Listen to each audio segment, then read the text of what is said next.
Hey guys, welcome back to a new episode of There Will Be Expletives, episode 90 freaking 9, dude. 99. Believe it. Let's just stop now, just to like that whole one OCD person out in the world, just like, ah. But we have no time to waste, because there was a metric shit ton of news these last few days, so let's go ahead and get started, Ron. The first one, straight up melted nerd brains. No one was expecting this shit. We are not only getting a new Hellboy movie, but it will be a reboot rated R, starring Stranger Things' David Harbour, and directed by Neil Marshall, who directed The Descent, and a couple of episodes of Game of Thrones you may have heard of, Blackwater, and The Watchers on the Wall. I like all of that. My question is it really necessary to have a reboot? The thing about it is, we got a quote from one of the co-writers. Why don't you give us the quote, and then I will answer your question. This is a darker, more gruesome version of Hellboy. Neil said from the very beginning that he wanted to walk on a razor's edge between horror and comic book movie, which was music to my ears because that's what I was shooting for in the script, and precisely what is it, Mignola? Yeah, Mignola does so well with the comics. All right, the reason this is being rebooted is because Logan and Deadpool actually give them the opportunity to make the true version of Hellboy from the comics. The Hellboy in the comics is not tonally what I love the Del Toro Ron Perlman movies, don't get me wrong, but tonally that isn't what Hellboy is. Hellboy is incredibly dark. So the reason this is being rebooted, first of all, Ron Perlman is getting up there, and it's got to be a pain in the ass getting in all that makeup. Oh, I know. Second of all, Del Toro's schedule is just nuts. We have conversations all the time about how he physically doesn't have enough time in the day to do everything he wants to do. Couldn't even Pacific Rim is his baby. And he doesn't even get to come back and do the second one because he's that busy. This is kind of like the way his schedule is. But I think these are all fantastic additions to be behind this project. I actually like that it's being rebooted because I want to see what these guys... Because first of all, you and I talk all the time. We just talked about it regarding the casting of Josh Brolin as Cable in the Deadpool sequel. Nothing about this says safe. They are going after guys who are picture perfect. Behind and in front of the camera. That is great news. I love everything about it. This actually, I'm not the world's biggest Hellboy fan, but my interest level shot through the roof hearing these names, and I actually like that they. And I mean, I stand behind it. I want this movie, but it's just I guess I'm getting a little burnout on all the freaking reboots and everything. When you think about it, though, it makes sense. The last Hellboy movie was in 2008. It's almost 10 years ago. Is it really? Yeah. Hellboy was in theaters alongside The Dark Knight. I actually, when I went and watched The Dark Knight, I went after that and watched it as a double feature with Hellboy 2. That's how long ago. It's almost 10 years. So I think it's about time for it. Specifically, David Harbour, I think is great for it. He's got that kind of... I want David Harbour to do more stuff. I think it's very happy for him. So cool that he gets to... Because he's really, really deserving of a lead role, and they could not have picked a more perfect role to me than Hellboy. He's got that personality, I think down perfect for it. And we know he can fucking do dark. And have you seen The Descent? The Neil Marshall movie? It's the horror movie... where they're in the caves. Yes, I have. Yeah, I think that guy. Well, obviously, the Game of Thrones episodes show you how good he is, because those are two of the very best episodes of Game of Thrones that were his episodes. But when you combine the level of action he shows in those, combined with the atmospheric horror of The Descent, they could not have picked better people to be. The atmosphere is what makes that movie. Exactly. So they are still underway. I believe the tentative title of it is Hellboy: Rise of the Blood Queen. I could be misremembering that, but I believe that's what it is. They're just now kind of getting it going. It was confirmed from a Facebook post by Mignola himself on his Facebook page. So it looks like it's happening. I think it makes a lot of sense. I'm just happy that because of Logan and Deadpool's success, it looks like we're getting a chance for a lot of these projects to actually get their true kind of renditions showed instead of just being. Now, Del Toro's Hellboy movies are really good, but it is a watered down version of what like the creator, actually originally created. So I think it's great news. Another sequel on the way. Kingsman 3 is already in the works, and the second Kingsman one 2 comes out October, and we have a Kingsman 3. We have a Kingsman 3, and Ron actually just recently got to check out the trailer for the first time. So what were your thoughts on Kingsman 2 as we can segue that into Kingsman 3? What's crazy is that trailer was not as batshit as I expected it to be, honestly. I feel like they showed us the boring aspects of the movie. I think they showed you some pretty cool. Like there was a whole lot of crazy. They were up in some weird tower thing. That's like this old monument thing in the sky, and it's crashing. Yeah. And Eggsy's like inside a car as it's exploding, like Michael Bay Transformer style. So, and I feel like that's all gonna be the toned down portions of the film. I want that movie so bad right now. Oh God, I want it. My ass is already in that seat.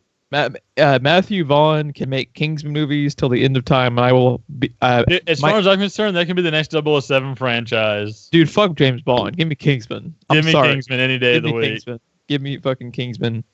His quote, Matthew Vaughn on the third one. Weirdly, while we were writing Kingsman 2, we were already thinking of 3. We've got a big idea for that. This is sort of the bridge, and if we can pull off the second one, we'll make another one. So, the first one made quite a bit of money. Like, it was a surprise box office hit. So, I would imagine the second one will do just as good. Probably. And I find it strange, though, that he thought it was odd that while writing a sequel to a movie, they're already thinking about the next sequel. Isn't that the way shit works and the way franchises work? I think the reason it's odd for him is just because he's like, really, like, how did we even get the first one made? First of all, that one, because when you think about it, Kingsman should be a niche cult movie. It really should, not like a commercially successful mainstream franchise. And it's like, and it works as both. Very weird.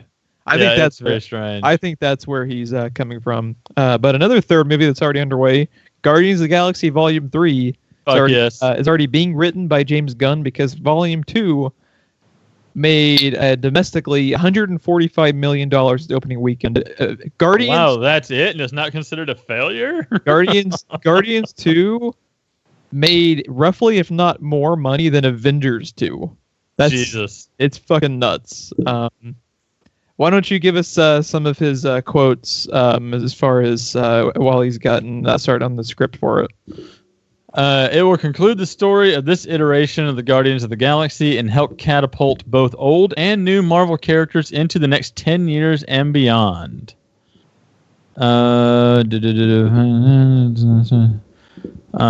Be working with side by side with Kevin Feige. Let's see. I liked this part. I promise you, the fans, I'll do it with all the integrity and love and respect for the characters. I like that part. James Gunn is a good guy. Okay, it didn't make as much, but I just want you to think about this. Avengers 2 with fucking every one of their major characters. A sequel to Avengers 1, which made $200 million opening weekend. Avengers Age of Ultron made $191 million opening weekend. Guardians of the fucking Galaxy, its sequel, made $145. That is fucking nuts. That's insane. That's fucking insane. James Gunn, though, basically has his own Firefly/Avengers going on here. Yeah, I'm really curious. I think it's great that we'll get to see one of these series of films have one voice behind them from one to this conclusion. Yes. They've been talking. He basically said, like, if there is a Guardians 4, if there is a Guardians Volume 4, he said they will not have the same characters. He is stepping away from it. So at that point, I don't even think you continue it. They have so many franchises. It doesn't make any sense for me to continue it. because it's one of those things where it's like, yes, it is a brand, but like they have stuff coming down the pipeline that can easily take its place. Because if it has a Marvel name on it, or the Marvel name on it, it's going to make money. Captain Marvel is going to make money because it has the Marvel name on it. Black Panther's going to make a lot of money because it's Marvel. So I'm really Ant-Man proved all that. Ant-Man, yeah. I'm really curious to see. While I don't love Guardians quite as much as the rest of the world seems to. Like I saw one list. Someone had listed just recently ranking all the MCU films. They ranked Guardians Volume 2 as the second best MCU movie. I was like, no. I wouldn't say that. No, I'm sorry. It is not. It's up there with the first Guardians, but I think the first Guardians still just edges it out. I like the first one better. I like the first one better, and I would place it in kind of like the 6 to 8 range ish. I don't exactly know where I would rank it. I haven't really broken it down that specifically, but I really enjoy them. I'm glad to see that it's doing well and that we will get a third one with James Gunn.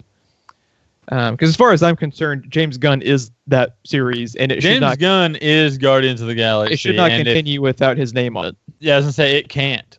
There's no way it could. Another sci-fi sequel that is on the way. Ridley Scott got bored and decided to start another script for an Alien Covenant movie.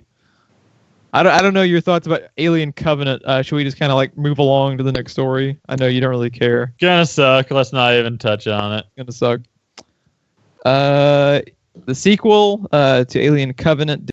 I forget. There's so much brilliant commentary. Didn't we write an article where they kind of accidentally spoiled what the name was going to be? But I can't remember what the name was. Do you remember us talking about that? Of which one? Of Alien. He remember we talked about how he had broken it down into trilogies and shit like that. How this was going to be the Prometheus trilogy and blah blah blah. I can't remember the name of it, but yeah, that's all I remember is Alien Covenant going through 6 different names, and he kept going back and forth on them, and then he picked one that wasn't even one of the ones he was going back and forth on. Yeah, they've talked a lot about it because Ridley Scott just loves fucking making alien movies. That's his hobby.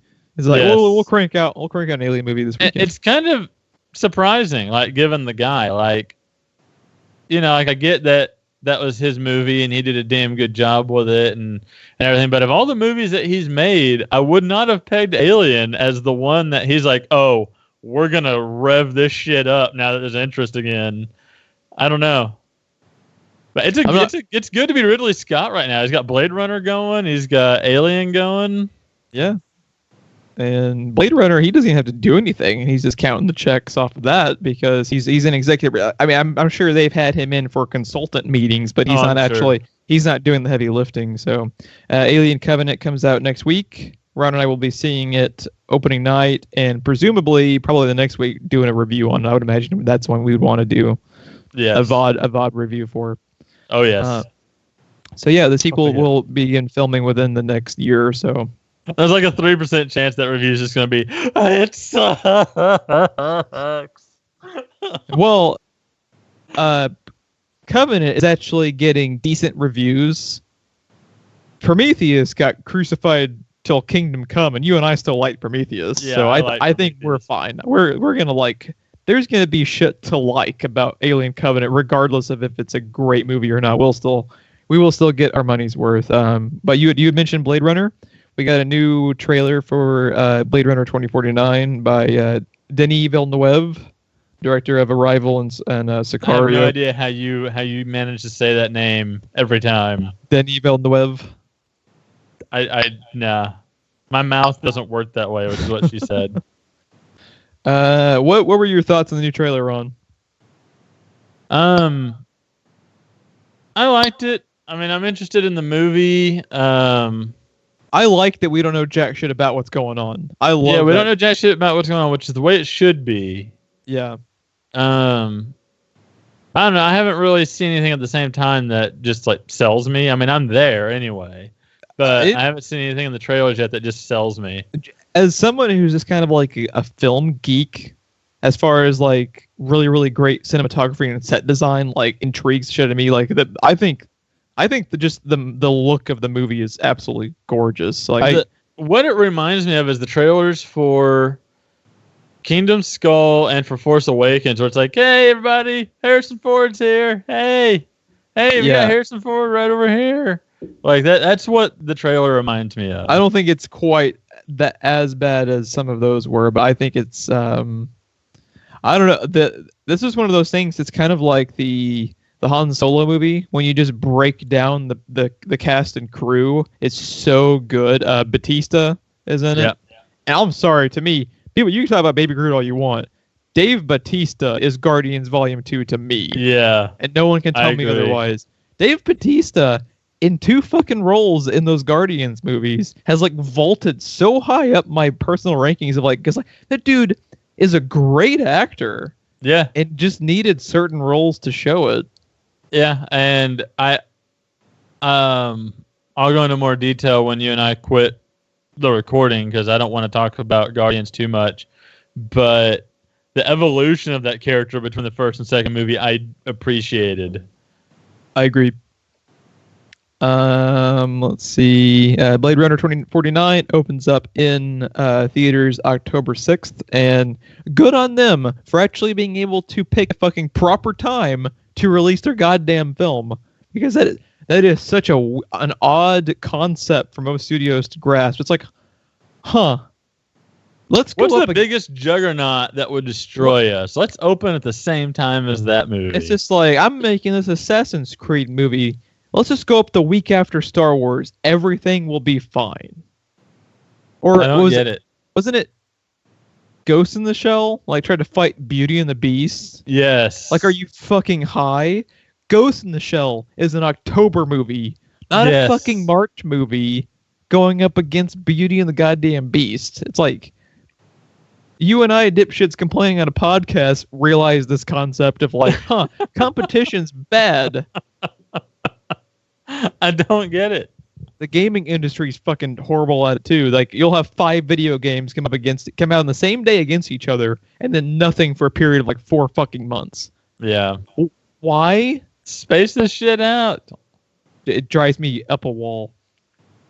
Let's see. We have our last bit of movie news for the week. Ron and I wanted to give our quick thoughts about the new Hulu documentary documenting the history of Bill Finger and his criminally I don't even it's hard to really like talk about his story without getting upset, because it's just such a fucking crime. But Ron and I both got to watch the documentary. We wanted to kind of we don't have a ton of time because it is a pretty packed news week, but what were your thoughts on the documentary? Just holy shit, man. Bob Kane is even more of a cock than I thought he was. Yeah. When you really get into the nitty-gritty on just how much of a prick that guy was, like I already knew the kind of the broad strokes on just how much of an asshole he was, but when you hear some of the audio recordings, that's what astounded me. It will get you pissed off, and then the one thing that really got my blood boiling is they show his tombstone, and that self-righteous prick had the gall to put the fucking bat symbol in the sky on the tombstone and have all of this mumbo jumbo about how he's like this brilliant creator. The dude didn't do it. And then they have another point too, where he tried to like retroactively produce a concept sketch, which didn't make any sense at all. Yeah. Because he had been on record as saying his original concepts were different than what the Detective 27 designs were.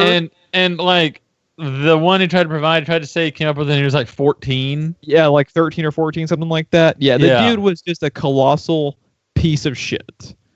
And to me, as disgraceful as it was for Bill Finger to not get credit, I think it's disgraceful for Bob Kane to get credit at all. I agree.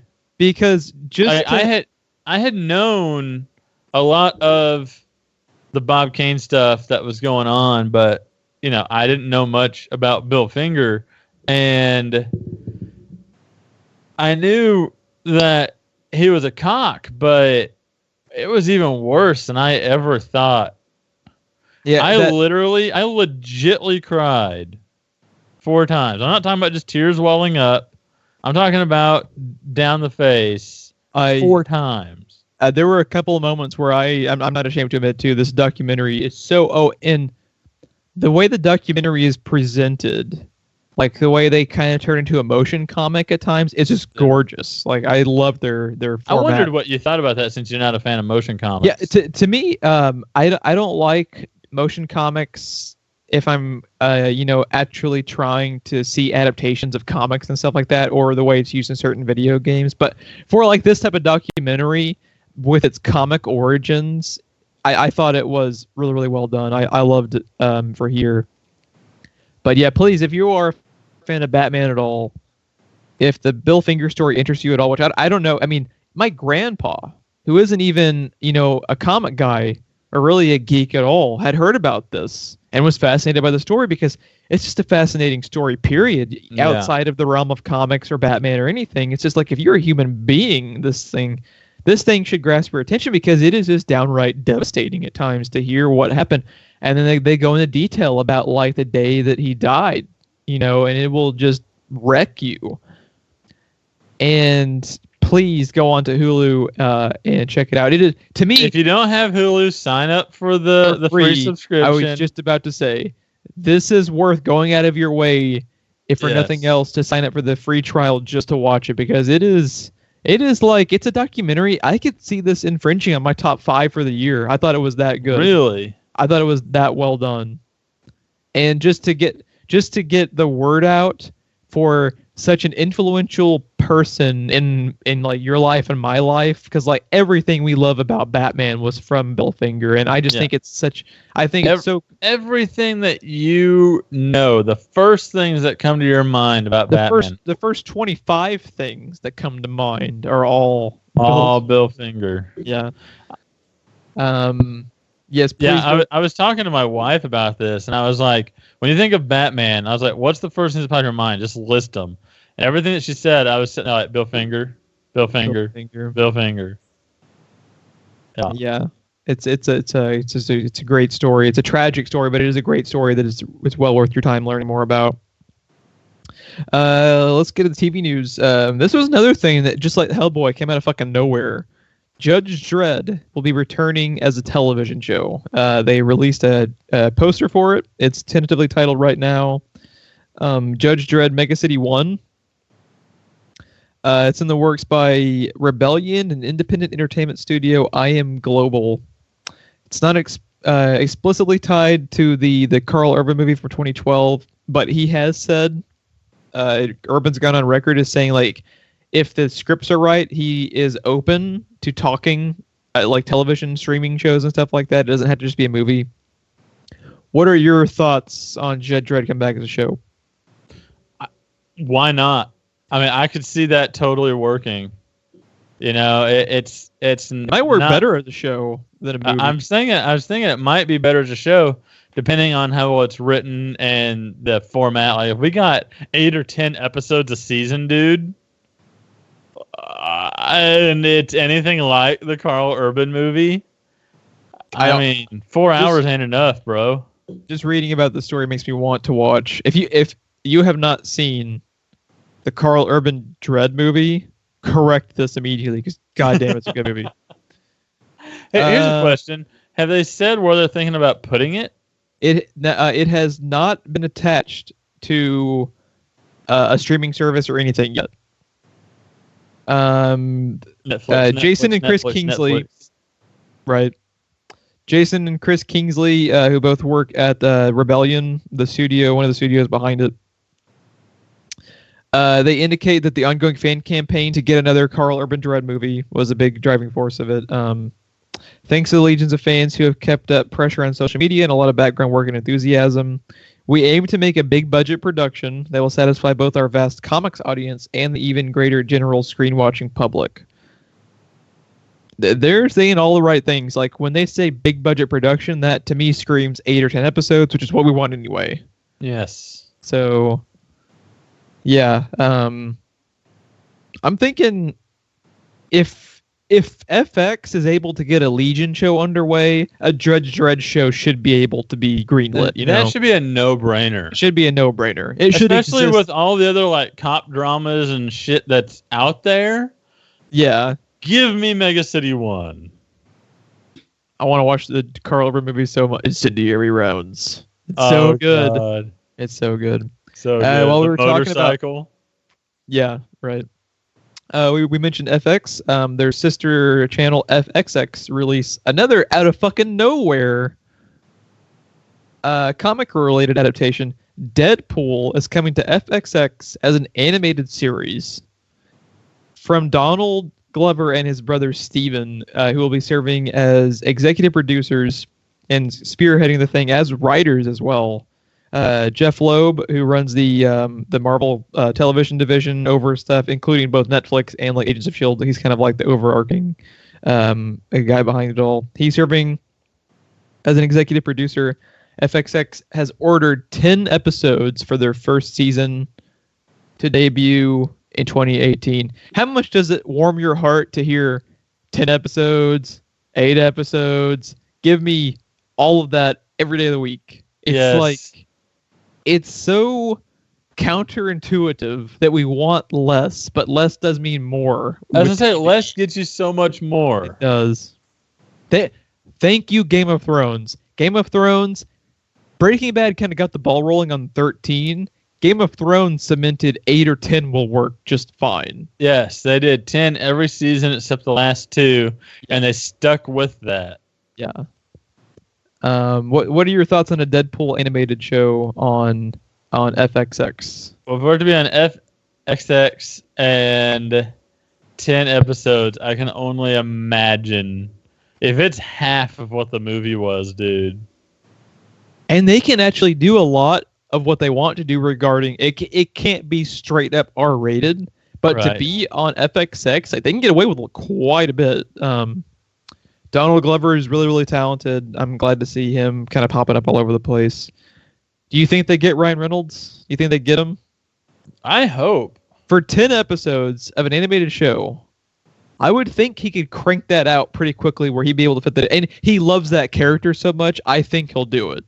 I think he'll do it. I'd be shocked if it's not him, but if it's not him, was it Nolan North? No, I was going to say Nolan North. It was so good in that. You need to play that game. It is fucking great.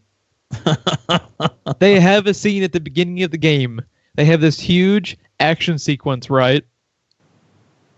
And they actually have to, pause, they freeze frame in the middle of the action sequence, and Nolan North as Deadpool walks out in front of the camera. He's like, oh shit, we blew the budget.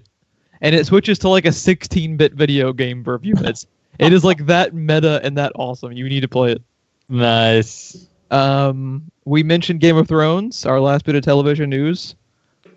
HBO currently has 4 potential spin-off series underway, at least at the conceptual stage. Jesus. Okay. That's what I have to say. There is a lot to get through. Weiss and Benioff are not writing because they deserve a break. Oh God, they got to sleep sometime. Yeah, they are going to be sipping margaritas on the beach for the next 6 years, recovering. Sleeping on their piles of money. Right. Yeah. They are not writers, but they will continue to serve as executive producers if any of these projects move forward. George R.R. Martin will continue to be involved in an advisory capacity. The concepts explore different time periods of Martin's vast and rich universe. It's also not necessarily a case where the projects are competing against each other. There could be a mix of the series that come to fruition, be them limited series, movies, etc. See, that's the one thing that I never understood. You have you are a movie channel, right? One thing that I was so excited about Sci-Fi or Chiller potentially getting their hands on Constantine was, I was like, dude, we could get a series and then they could end that series with a fucking movie. They make original movie content. Yeah, that's kind of what they're wanting to do with Deadwood. I think they're wanting to bring Deadwood back to have a finale movie for it type of thing. They could totally get away with that. And that ended up not happening, unfortunately. But how awesome could that have been? But HBO, I don't think has yet to really do that with any of their series or anything, and it doesn't make a lot of sense. They have original movies, they have original series. Combine the two. I think it would be even. I think the one that really the continuity. Think about the continuity alone. Then you'd have same actors, same everything. Everything would feel so good, but no. The one that really intrigues me is like the concept of like them doing limited miniseries. Like if they had like a really badass, highly produced like 4-episode miniseries covering like a prequel story, like that. I think most of this shit is going to be like 2,000 years before the current crop. I don't think you're going to see very many actors cross over because I think they're going to be. Because first of all, the actors need a break because they've been working their asses off for a really long time too. Right. I'm sure a lot of them are ready to move on to other projects and stuff. Some of them need to do that in order to get out of like being typecasted in just that one specific role. This is some good shit regarding the writing teams behind these individual projects. Max Borenstein, whose work includes Kong Skull Island. Okay, yes. Jane Goldman, whose work includes Kingsman. Maybe something you and I are into. Maybe. Brian Helgeland. I don't know exactly how to pronounce his name. 42. It was a really, really good movie. The Jackie Robinson movie that got the Black Panther dude found and discovered. Carly Rae, whose work was on includes Mad Men and The Leftovers, and George R.R. Martin is obviously going to be involved. Like those are some great names to be behind these things too. Yeah. So yeah, I will. It don't matter what it's covering. Don't matter who's in it. If it has Game of Thrones in the title, that could end up being like the fucking Marvel banner for HBO. Like, don't matter what it is. And then at the end of the seasons, all the characters team up like the Defenders. Yes.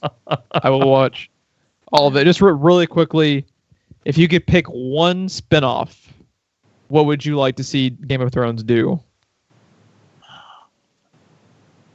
The Night's Watch has always fascinated me.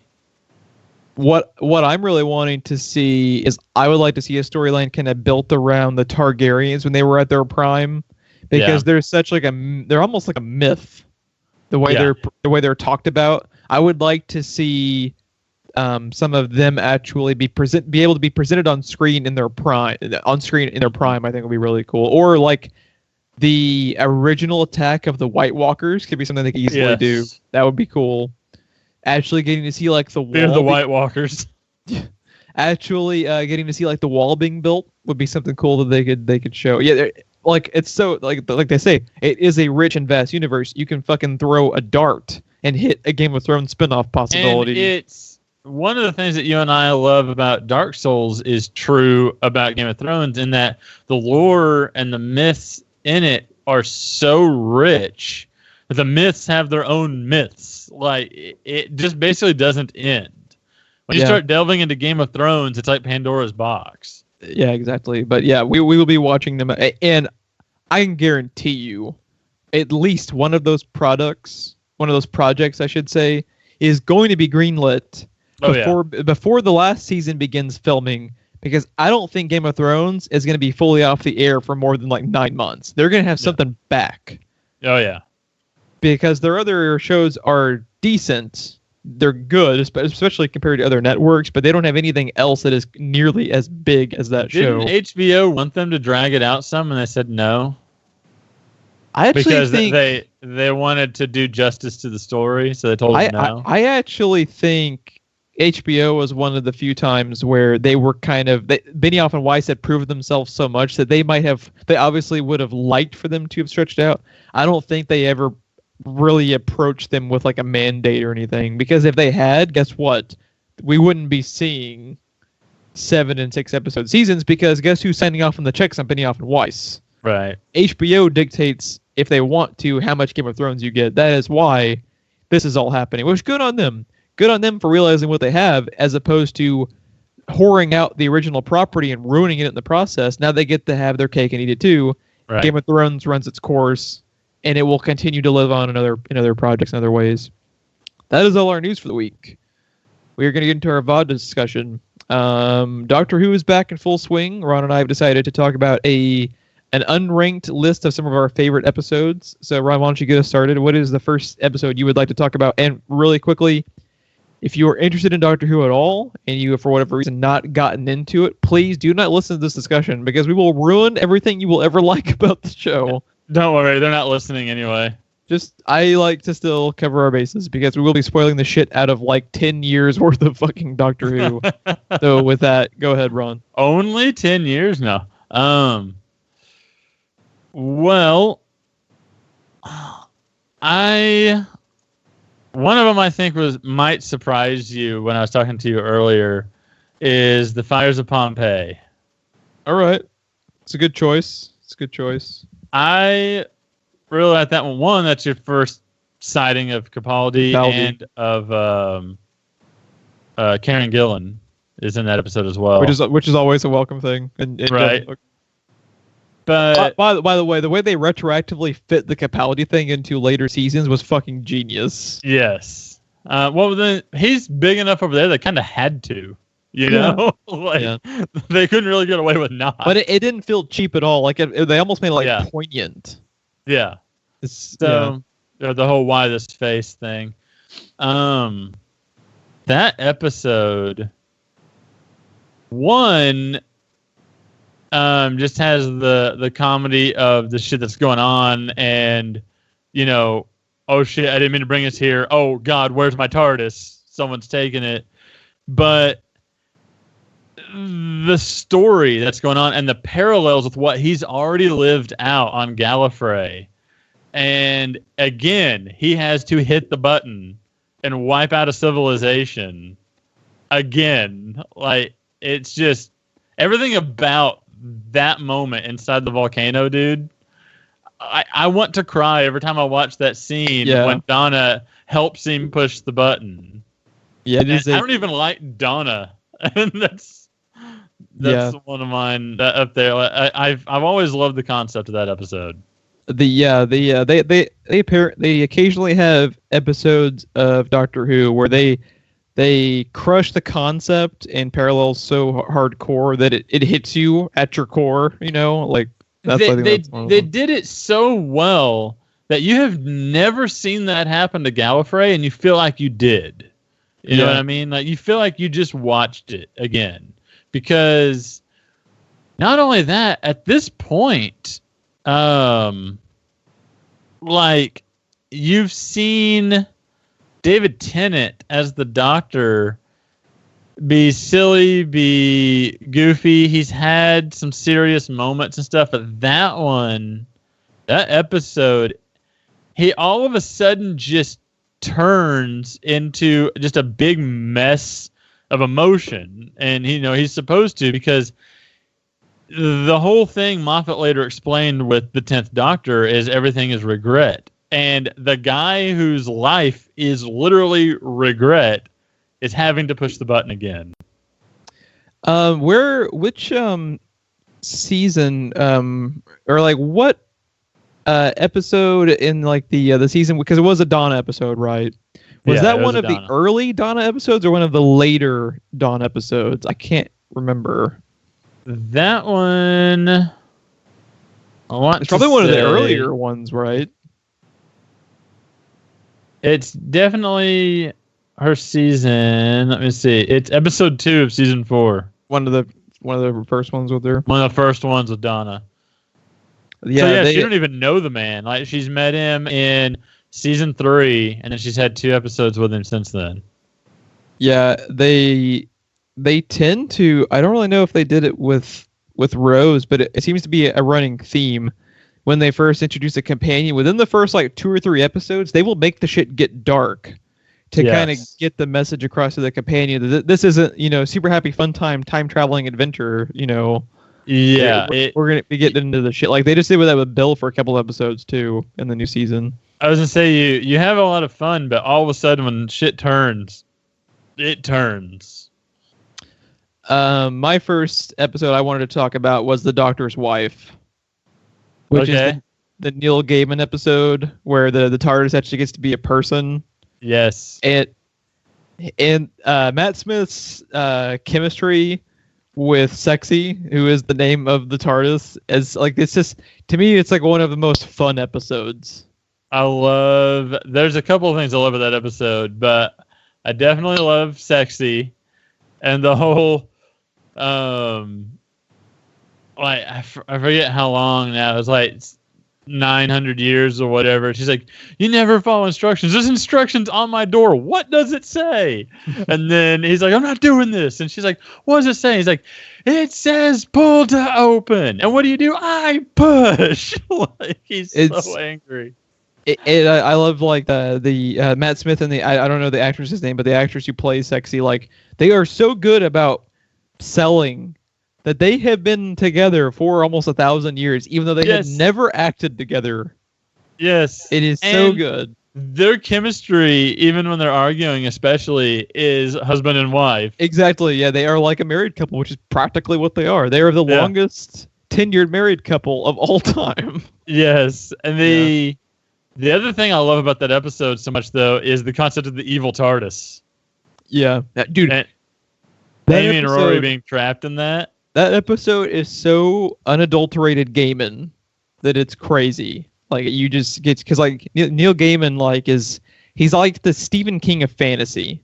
Yeah. Like, the guy's like worst concepts are better than most people's best when it comes to that type of stuff. Yeah, just the time fuckery and mind games that the evil TARDIS plays on Amy and Rory while they're inside. Yeah. And some of it's just heartbreaking. But yeah, I really do love that episode. I had a feeling you were going to say it, so I didn't put it in the 5 I'm talking about. Just to kind of clarify, like we said, it's some of our favorites. I went out of my way to leave out some of the obvious Geoff answers that you and I have talked about in other VOD discussions. I did the same. Yeah, because you and I reference Doctor Who as much as we do Game of Thrones. So yeah. I want to talk about a Capaldi episode. All right. I want to talk about Time Heist.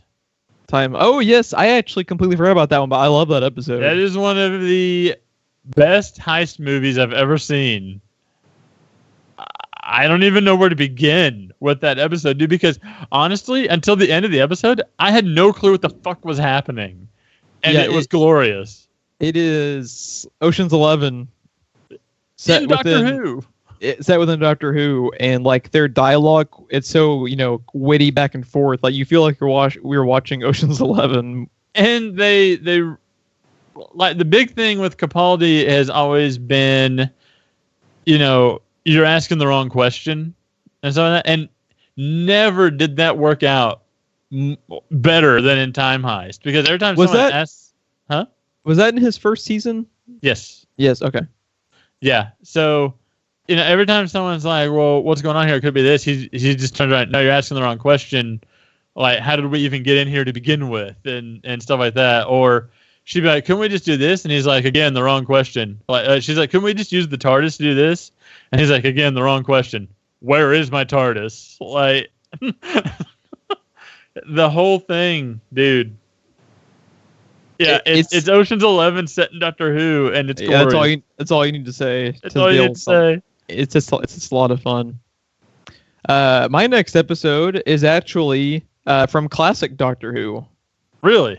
Yeah, I wanted to talk about. See, now you lose me, because I have yet to find. I wanted to talk about this one because I think it'll be fun for me to actually kind of just explain this episode to you, since you are a massive Doctor Who fan, but you actually haven't seen much of the classic Who. Okay, to kind of set up the conversation about this episode, the episode's title is Earthshock. And this is the first episode. I'm a bit of a Doctor Who hipster just because of my dad. My dad grew up watching fucking hipsters. My dad grew up watching the show on PBS, so he's loved it his entire life, well before there was ever thoughts of a reboot. So I had already been watching certain episodes of Doctor Who before the reboot had happened of the classic episodes. And it has this stigma, rightly so, of, being like the campy PBS show with a god-awful budget, and, it gets just goofy. But once you kind of like get the rundown of this episode, this was the first episode that made me give Doctor Who in general a second glance, and like, holy shit, you can go this direction with it, and Doctor Who can be fucking great. Okay, the basic concept of Earthshock, it's a Cyberman episode starring the Fifth Doctor, who is my favorite Doctor of the originals because that was one of the first episodes that gripped me, much like most people's favorite Doctor, including my dad, is the Fourth, because he was most people's first Doctor because he was on the show for so long. Okay, Earthshock, the general concept, the Cybermen have hijacked a freighter, right? Yeah. The freighter has enough antimatter on it. They are going to use it to crash into Earth to take it out because it'll basically just nuke the planet and destroy it immediately. Right. The Doctor is with 3 of his companions at the beginning of the episode. They eventually get split up. The Doctor is on the TARDIS, which has been hijacked by the Cybermen leader. So the Doctor is with 2 of his companions, with the Cybermen leader actually on the TARDIS in the control room. His other companion, Adric, is back on ship on the freighter. So they actually have the Cybermen have a lock on the control panel where they can't change the course. It's going to hit Earth, and it's going to take it out. Adric, the companion, is actually so smart. He's on parallel almost with the Doctor as far as fixing stuff technical-wise. He's a technical genius. He stays back on the ship he's on the ship under watch by the Cybermen, like underlings, like the regular Cybermen. One of the crewmen helps him escape the confines of the Cybermen, so he's free to leave with that guy on an escape pod. But he's like, no, fuck this. I have to keep trying. I have to keep trying to stop the freighter from hitting Earth. He is able to actually send the freighter into a time warp to where it goes back 65 million years, but he doesn't know he did this because of how advanced the time locks are, the constraints that the Cybermen have put in place. Right. The only person that's aware of this is the Doctor. So the Doctor, the whole time that him and Adric are trying to stop the thing from hitting Earth, they think they're saving Earth by trying to stop it. The Doctor realizes on the TARDIS that because of Adric's time warp thing, the freighter and all of them are 65 million years in the past. The freighter hitting Earth is what kills the dinosaurs and is actually one of the evolutionary, links in existence. But Adric doesn't know this. He stays on the ship. The Doctor finds this out, but the cyber leader on the TARDIS fucks up the TARDIS. So Adric, not knowing that he actually helped start up the evolutionary chain of humanity, dies thinking he failed. And it was the only time a companion ever died in classic Doctor Who. When you said the name, I was like, if I'm not mistaken, there's one episode that I know the title of, and it's because that's the one time a companion has died. And they even they made specific credit sequences for it. It ran silent after he died because it was the only time it had ever happened. Really? And you're just watching it, and it's like it's old classic Doctor Who, and then like they cut back after he dies. They cut back to the Doctor and other companions, and the Doctor is just like, because like you've seen in the reboot, the Doctor endured dark moments, but you hadn't really seen that back then. So people were just like, "What the fuck just happened?" And in the episode following it, they go into the whole thing where it's like the companions are like, "You have to go back in time and save him," and he tells them, "I can't." Yeah, it's just that's the way it works, and it is just like it's one of those things where it would have been compelling now, but when you think about it in the context of a companion dying, thinking he failed, but actually saving the human race, like setting it up. Well, there is no human race unless he died. And it's just you're just watching it, just like Jesus Christ, like it profoundly affected me to the point to where like I was actually a fan of it predating the reboot because of that one episode. So I wanted to talk about it. That's really cool. It's the one episode I recommend everyone watch of Classic Who. Even I think before it got removed, the Doctor Who collection that was on Netflix had that episode, I think. Yeah, find a way to watch it if you like Doctor Who. Hopefully the Doctor Who collection's on Amazon Prime or something. Yeah. That was one reason why I didn't go back and watch those. I'm like, I don't know how many of these are out of context. Yeah. Because it's a collection. It's not actually seasoned. So, one of our favorites is 42. That's on my list too. Is it? I figured it might be. It's written by our new showrunner. Whenever he takes over, Chris Chibnall. Yep. And which shows you how, if you can make an episode of TV or movie run in real time, yes, you are a fucking talented writer. Because it is hard enough to write, period. But to be able to figure that shit out and make it work in real time is just mind-boggling to me. Yes, and everything about that episode, because dude, it's real time. It's a horror movie. It's basically a horror show. It's sci-fi. It hits just about every single genre you care about. You know, the drama that's in it. The whole. Does the Doctor technically win? I mean, the whole burn with me, Martha. So he gets taken over too. I mean, you know, that might be one of the first few times you see him lose. Yeah. So yeah, it was. And it's probably one of the premier reasons he's running the show right now. Probably. It's because of that one episode. I also like the concept in it that so many times in the show, it's never as simple as TARDIS in and then TARDIS out. And his whole plan was to TARDIS in, load everyone on the ship, and TARDIS out. And then because of what happens to the ship as it's falling into the star, they can't enter the damn room that the TARDIS is in. It's too damn hot. So he can't TARDIS out now all of a sudden. Yep. And that was the whole plan. He didn't have a backup. It's such a good episode. Oh, I love it. It's one of those that really, like, there are certain episodes that kind of become a blur, especially when you marathon Doctor Who, because it can become a timey-wimey blur in your brain, like so many of their episodes do. But I vividly remember 42. I vividly remember it too, and it's also one that I think you could enjoy if you're not a Doctor Who fan. I think I would say that's a good call. My next one is Listen. It's in my list, but not to talk about tonight, as I just knew you had that in your list. The Listen was the very first Capaldi episode that really sold me. Because I believe it predated, because like to me the only two episodes that are really good out of Capaldi's first season are Time Heist and Listen. Those are the only two ones that really stuck in my memory. But Listen, all the stuff they end up doing towards the end with the Doctor as a kid in the barn, will just like if you're a fan, like, man, that shit hits you like deep. Let's see. I believe it was episode 4 of Capaldi's first season. I think you're right. And then Time Heist was like 8 or 9 or something like that, kind of in the middle. Oh god, Time Heist.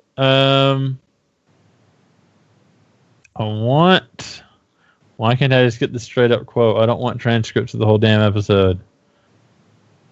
Oh, I think I know which quote you're.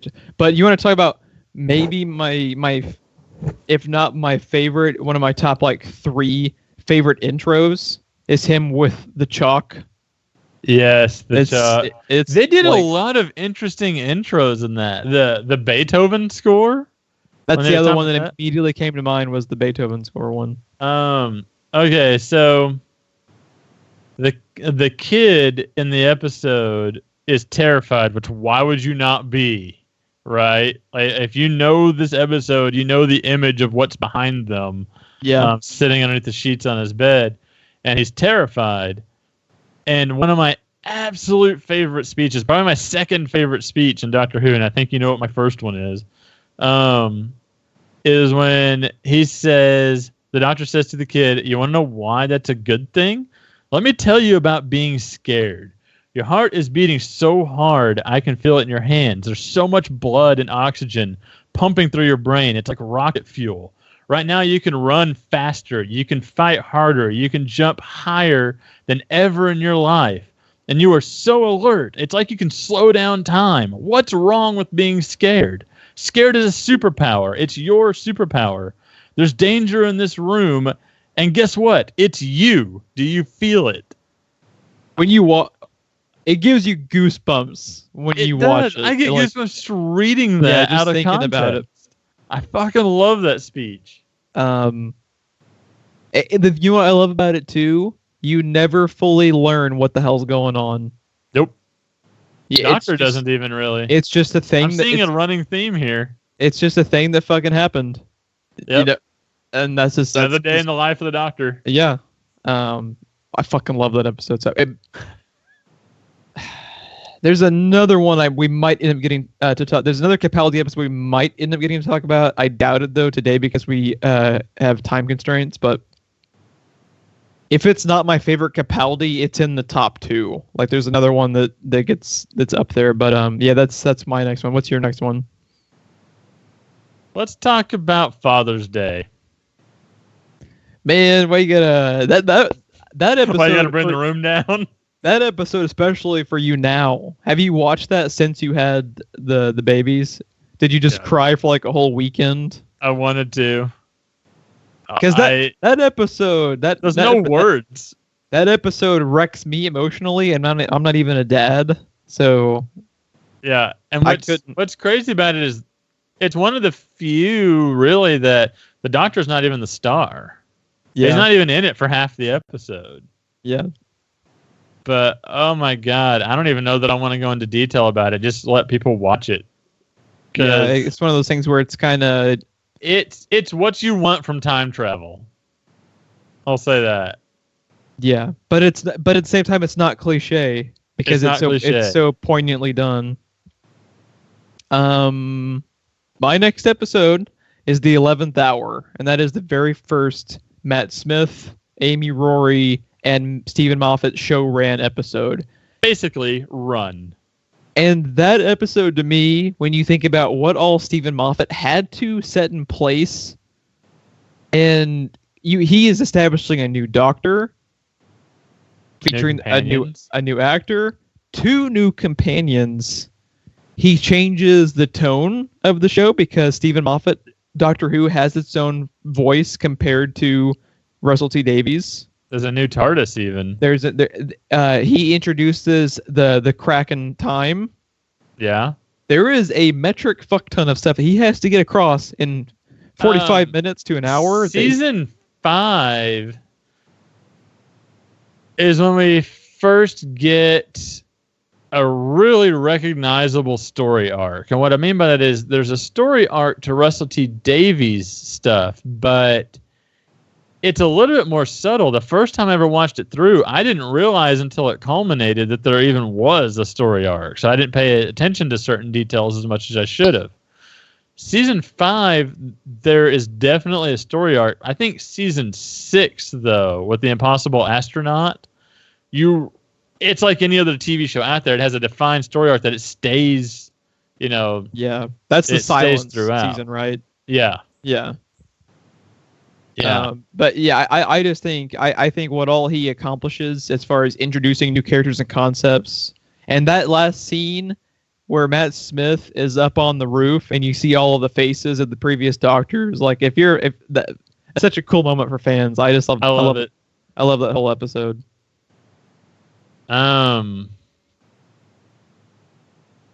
Let's talk. I'm deciding if I wanted to do this one or another one because we got enough time. We can each do one more. That's basically what we're looking at. But we have to be brief. I'm deciding if I want to change this last second or not. But I don't think I will. Girl in the Fireplace. I absolutely knew you would eventually get to it. It's on my maybe list because I knew you would be picking it. We know each other so well. Yeah. Oh my god, dude. That's an episode in the even if you don't like Doctor Who, you should watch list to me. Yes, and it's also in the category of what you expect of time travel. Mm-hmm. Like oh my god, it's so good. It's so good and it's so bad, but it's so good because it's so bad, but it's so bad because it's so good. That one was Moffat too, wasn't it? Yep. Yeah, fucking Stephen Moffat. Yeah, that one was Stephen Moffat. He wasn't showrunner, but he was writer. Yeah. So yeah, oh my god. You know what's ironic is, like, to me, it's kind of fucked up to say, but Stephen Moffat as a staff writer has more episodes during the David Tennant run that I remember than Russell T Davies episodes. Yep. Russell T Davies, I don't want to say his stuff wasn't memorable until this point because he did some good stuff too, but he really stood out and stood apart to me on his last season near the end. When shit started hitting the fan? When shit started hitting the fan, all of a sudden he's just like, I'll show you what I can do. You compare me to Moffat. And that's when you get shit like Midnight and stuff. It's like, where have you been up till this point? You know, like I said, his stuff wasn't bad, but it just kind of fell into place amongst all the other writers. Well, what it was is he brought Doctor Who, because Russell T Davies was a massive fan of classic Who, and was just making classic Who in the modern era, which is exactly what like the what I forget what they're called, but you know is it the Slovene or whatever, the Slovene, yeah, something like that. That is like in tone and character and everything a classic Doctor Who episode. Excuse me, am I not fighting while I'm trying to save the world? That like Russell T Davies until those last few episodes of his run, it was campy, it was classic tone for Doctor Who. Stephen Moffat, every time he got Stephen Moffat was like, I'm a sci-fi writer. I'm gonna blow your fucking brain with what I'm given, because with Doctor Who you are given anything you can think of. And Stephen Moffat is like, he's so just darkly creative, but also able to find like the beauty within the darkness of a story, like with Girl in the Fireplace and stuff. The Girl in the Fireplace is why anytime I hear a clock, I make sure the clock is working when I'm in that room. Stephen Moffat, I'm afraid of so many things.